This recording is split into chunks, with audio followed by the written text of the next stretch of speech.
حضرت اللہ پاک آپ کو جزائے خیر عطا فرمائیں کہ آپ اس تکلیف کی حالت میں بھی یہاں اناف میڈیا سروس کے دفتر میں تشریف لائے. ہماری دلی دعا ہے کہ اللہ پاک آپ کو جلد از جلد صحت کاملہ عاجلہ مستمرہ عطا فرمائیں. تو حضرت ساتھی کافی پریشان ہیں آپ کی اس حادثے کی خبر سن کے، تو اس سلسلے میں کچھ سوالات میں آپ سے کرنا چاہوں گا. سب سے پہلے تو یہ بتلائیں کہ یہ حادثہ کس سفر میں پیش آیا تھا؟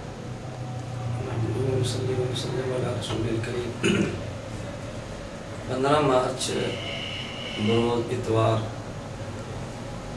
15 مارچ ظہر کی نماز کے بعد بستی گازر کروڑ ضلع لیہ میں جلسہ تھا، اور عشاء کی نماز کے بعد قصبہ گجرات ضلع مظفر گڑھ میں جلسہ تھا. مظفر گڑھ کے جلسے فراغت کے بعد سوال و جواب کی چیز چلی، اور تقریباً 11:30 پونے 12 بجے قصبہ گجرات سے کوٹ ادو کے لیے ہم روانہ سفر پہ ہوئے. اس میں عبد القادر شاہ صاحب ہمارے ڈرائیور تھے، اور بھائی بلال میرے ساتھ تھے. یہ دونوں میرے رفیق سفر تھے. تقریباً 11:30 پونے 12 کے درمیان جب ہماری گاڑی سناما سے آگے فاطمہ شوگر ملز کو کراس کیا تو 115-120 کی رفتار پہ گاڑی جا رہی تھی. نیا راستہ تھا. اچانک جب موڑ آیا تو ڈرائیور اس موڑ پہ سنبھل نہ سکا. بجائے اس کی گاڑی کو دائیں طرف اپنی گاڑی کو دائیں طرف موڑ لیتے، ان نے اپنی گاڑی کو بچانے کے لیے سیدھا گاڑی کو سڑک سے نیچے اتار دیا. تفصیلات اس کی وہ ڈرائیوری آپ بتا سکتے ہیں کہ حادثے کی اثر صورتحال کیا تھی. تو میں تو صرف بتا رہا ہوں کہ بستی سناما سے ہم نکلے. قصبہ گجرات سے سفر ہم نے کرنا تھا کوٹ ادو کے لیے. کوٹ ادو کے بعد صبح 16 تاریخ کو ہمارا ناشتہ تھا جامعہ قادریہ مولانا عبداللہ صاحب کے یہاں ضلع بکر میں. ظہر کی نماز کے بعد بیان تھا ڈیرہ اسماعیل خان میں. عشاء کے بعد پھر بیان تھا بہل ضلع لیہ میں. تو یہ ہمارا تسلسل کے ساتھ مارچ کے پروگرام تھے جو ڈے ٹو ڈے چل رہے تھے. 31 مارچ تک چلنے تھے، لیکن جب یہ حادثہ پیش آیا تو اس کے بعد رات ہم سناما سول اسپتال میں پہنچے. ابتدائی ٹریٹمنٹ وہاں سے لی، اور اس کے بعد مظفر گڑھ سول اسپتال میں پہنچے. کچھ وہاں سے ایکس رے وغیرہ کرائے اور کچھ ٹریٹمنٹ وہاں سے لی. اس کے بعد اشتر اسپتال ملتان پہنچے. وہاں ڈاکٹروں کو چیک بھی کرایا، اور یہی طے ہوا کہ صبح اسپیشلسٹ ڈاکٹر کامران صاحب ہیں ان کو چیک کرائیں. ان کے پرائیویٹ اسپتال میں پہنچے تو انہیں یہی تجویز دی کہ اس کے لیے آپریشن ہی بہر صورت کرانا پڑے گا. تو جو جگہ مناسب سمجھے وہاں سے آپریشن کرا لیں. تو لاہور چونکہ ہمیں سرگودا سے قریبی پڑتا ہے، اور بہت سارے اہم ہڈیوں کے اسپیشلسٹ ڈاکٹر ایسے کہ ہمارے دوست بھی ہیں، ان سے رابطہ کیا. تو پھر گرکی اسپتال ڈاکٹر عامر عزیز صاحب سے مشورہ کیا. انہوں نے بھی یہ مشورہ دیا کہ آپ کا آپریشن ہوگا. تو کل آپریشن تھا. آج اسپتال سے ہمیں انہوں نے الحمدللہ فارغ کیا. تو اس کے بعد آپ کی دعوت میں اناف میڈیا سروس کے دفتر پہنچا. تو ہمارے مارچ کے پروگرام تھے تسلسل کے ساتھ جو جاری تھے. تو ضلع مظفر گڑھ تحصیل کوٹ ادو اور قصبہ گجرات سے کوٹ ادو جاتے ہوئے راستے میں حادثہ پیش آیا رات 11:30 اور پونے 12 بجے کے درمیان. حضرت اللہ پاک آپ کو جزائے خیر عطا فرمائیں. آپ یہاں تشریف لائے ہیں اس تکلیف کی حالت میں بھی، اور اللہ پاک آپ کی مسائل کو قبول فرمائے جو آپ مسئلے کے لیے فرما رہے ہیں. دوسرا یہ بتائیں کہ اس حادثے کی وجہ سے آپ کے جو آئندہ آنے والے پروگرام ہیں ان پہ کیا اثرات مرتب ہوں گے؟ اصل میں ہمارے پروگرام 2 قسم کے ہیں. بعض پروگرام وہ ہیں کہ جو عموماً عوامی اجتماعات کی صورت میں سامنے آ رہے ہیں، جلسے ہو رہے ہیں، پروگرامز ہو رہے ہیں، تو لوگ انہیں کو ہماری جماعت کا اصل حصہ اور منشور سمجھتے ہیں، جبکہ ایسی بات نہیں ہے. ہمارے پروگراموں کا اصل حصہ وہ ہے کہ جو منصوبہ بندی کے ساتھ جاری ہے اور بغیر عمومی اور عوامی اجتماعات کے ہو رہا ہے.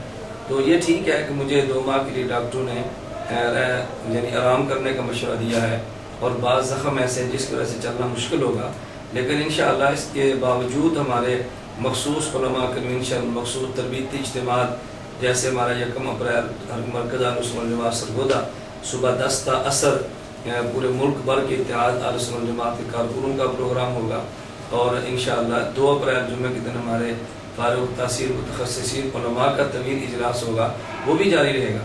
تو اس حادثے کی وجہ سے وہ پروگرام جو عوامی اجتماعات کی صورت میں تھے وہ تو یقیناً متاثر ہوں گے. ہمارے دوسرے وہ پروگرامز کے جس کے بارے میں مجھے ملک اور بیرون ملک کے بہت سارے دردمند حضرات مشورہ دے رہے تھے کہ مولانا بہت سارے کام ایسے ہیں جو آپ بیٹھیں گے تو حل ہوں گے. تو شاید میں سمجھتا ہوں تکوینی اللہ کی اس میں یہ حکمت ہو کہ ہم جو کام بیٹھ کر کرنا چاہ رہے تھے اب انشاءاللہ بڑی آسانی کے ساتھ وہ کام بیٹھ کر لیں گے. تو بہرحال ایک ہے عوامی اجتماعات وہ تو اس سے متاثر ہوں گے، لیکن ہمارے مخصوص علمی تحقیقی اور تربیتی پروگرامز کی صورت میں اور تصنیفی جو کام ہے وہ متاثر نہیں ہوں گے، بلکہ اسے انشاءاللہ مزید بڑھیں. اللہ تعالیٰ ہمیں مزید توفیق عطا فرمائے. جی بالکل مولانا آپ نے بجا فرمایا. اللہ پاک انشاءاللہ اس حادثے میں بھی خیر کے بہت سے پہلو اللہ پاک اس میں پیدا فرما دیں گے. مولانا ایک اور سوال میں یہاں سے کرنا چاہوں گا کہ پاکستان سے بھی اور خصوصاً جو ہمارے بیرون کے ساتھی ہیں وہ ساتھی بہت پریشان ہیں. ویب سائٹ پہ بھی ساتھی آ کر اس بارے میں بات کرتے رہتے ہیں، رومز میں بھی، کہ پہلے آپ پر قاتلانہ حملہ ہوا، اس میں آپ کے ڈرائیور کو گولیاں لگیں اور گاڑی کا بھی نقصان ہوا، اور ابھی خصوصاً یہ حادثہ ہوا جیسا کہ ہم نے دیکھا ہے آپ کی گاڑی جو بالکل تباہ ہو گئی ہے اس حادثے میں. اللہ پاک نے آپ کو محفوظ رکھا، بہرحال آپ کو چوٹ کافی آئی ہے. تو اس سے آپ تحریک کے اوپر کیا اثرات پڑ سکتے ہیں؟ ساتھی اس بارے میں بہت پریشان ہیں، تو ذرا اس کی وضاحت فرمائیے. دیکھیں، جہاں تک پہلے حملے کا تعلق ہے، میں پہلے بھی ساتھی گزارش کر چکا ہوں کہ ہماری کسی مسلک سے اسلحے کی ایسی جنگ نہیں ہے کہ جس کی وجہ سے کوئی قاتلانہ حملوں کی نوبت آئے. اور میں نہیں سمجھتا کہ اس وقت بھی مجھ پر کسی نے مذہبی بنیاد پہ قاتلانہ حملہ کیا ہو. عید کا دن تھا، عید سے قبل ڈکیتیاں ان علاقوں میں معمول بنتی ہیں، تو میں سمجھتا ہوں شاید اس ڈکیتی کا میں بھی حصہ بناؤں. تو میں اس پہ بھی کسی پر الزام نہیں لگاتا کہ مذہبی وہ حملہ تھا یا کوئی قاتلانہ حملہ تھا یا واقعتاً کو میری جان لینے کے لیے ہمارا مذہبی مخالف ہمارا پیچھا کر رہا تھا. میں نہیں سمجھتا کہ ایسا مسئلہ تھا. اس لیے وہ جو تھا وہ بھی خالص کو مذہبی قاتلانہ حملہ نہیں تھا.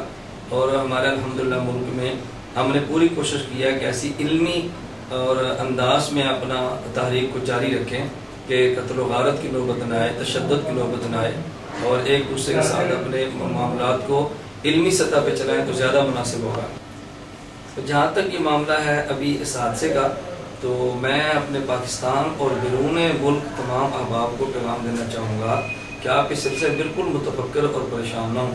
اب دیکھیں 120 کی رفتار میں گاڑی چلتی ہو اور اس میں حادثے کا آنا، پھر اس میں ڈرائیور کا محفوظ رہنا، ساتھ والے ساتھی کا محفوظ رہنا، اور ہلکی سی چوٹ لگ کے پورے جسم کا محفوظ رہنا، میں سمجھتا ہوں کہ اللہ رب العزت نے ہم سے واقعتاً کام لینے کا فیصلہ کیا ہے، اور اللہ تعالیٰ سے ہمیں کام ہی لیں گے، اللہ تعالیٰ آئندہ بھی حفاظت فرمائیں گے.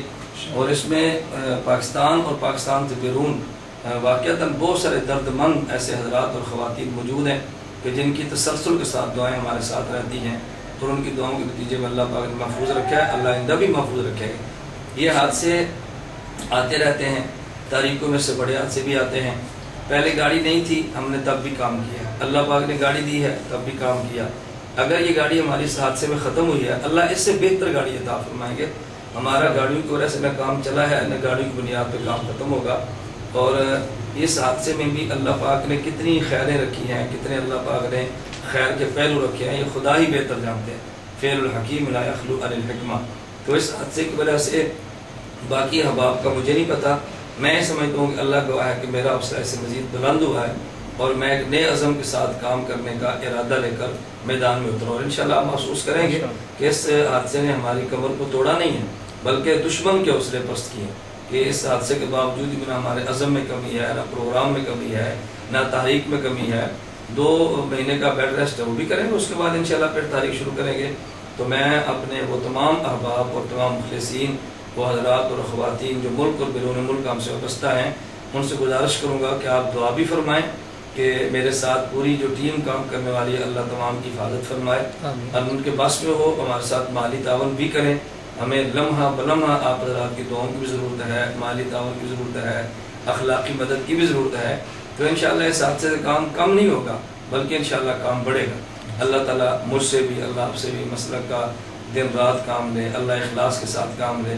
اور سب سے اہم بات یہ ہے کہ اللہ پاک ہمارے اس کام کو قبول فرمائے، ذخیرہ آخرت بنائے، آخرت میں اللہ اس کو نجات کا ذریعہ بنائے. اللہ ہم سب کا خاتمہ بالایمان فرمائے، اور رسول اکرم صلی اللہ علیہ وسلم کے اللہ ہمیں شفاعت نصیب فرمائے. وآخر دعوانا الحمدللہ رب العالمین. جزاکم اللہ حسنا جزا مولانا. اب آپ کو ہم زیادہ تنگ نہیں کرتے، آپ تکلیف میں بھی ہیں. اللہ پاک آپ کو اپنی طرف سے بہترین جزائے خیر عطا فرمائے کہ آپ اس تکلیف میں بھی یہاں تشریف لائے. السلام علیکم ورحمۃ اللہ.